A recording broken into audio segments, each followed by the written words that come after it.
шаби гузашта дар шаҳри Гулистону Хуҷанд Бӯстон ва Конибодом шамолӣ аз меъёри муқаррар гардида зиёд вазида аст, гуфт сардори марказии обу ҳавосанҷии вилояти Суғ зимни суҳбати телефонӣ. Санаи 28 май дар шаҳри Гулистон меъёри шамол 18 метр, дар шаҳри Хуҷанд 16 метр, дар шаҳри Бӯстон ва Конибодом 20 метр дар ҳар сония вазида аст. در نوعی بودگی که حرارت هوا از معیار مقرری زیاد بلند میشه در فصل بهار که از خاک نمناکی بخورشوی آب به اتمسفر زیاد میشه و در همین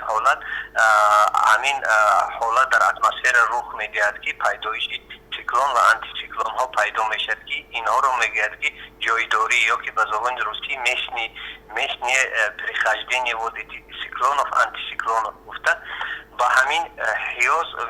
همین لحاظ پیشگویی میکند، مشاهده میکند که در همین حالت از معیار مقرری در همین نوعیهای وادی ولایت از معیار مقرری زیاد شد شمال.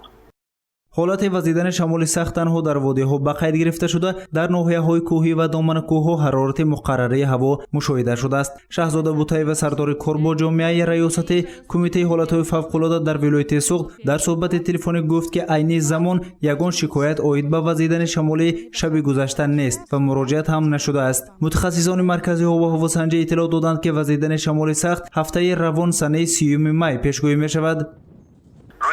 پیشگویی کرده شدند که در وادی‌های ولایت از 12 تا 17 متر می‌وزد، در بعضی ناحیه‌های علایقه با شدتناکی 12 تا 17 متر می‌وزد.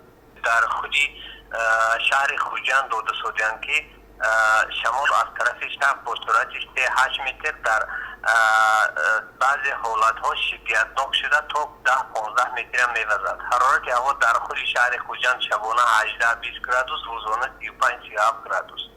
ҳамчунин санаи 30 май дар баъзе манотиқи вилоят ҳавои номусоид пешгӯӣ мешавад. Эҳтимол меравад ки дар ноҳияҳои кӯҳии алоҳида ва домани кӯҳҳо борони кӯтоҳмуддат борида раъду барқ ба амал ояд. Вазидани шамол дар ноҳияҳои алоҳида шиддатнок шуда 12-17 метр дар ҳар як сонияро ташкил медиҳад, гуфт сардори маркази обу ҳавосанҷии вилоят.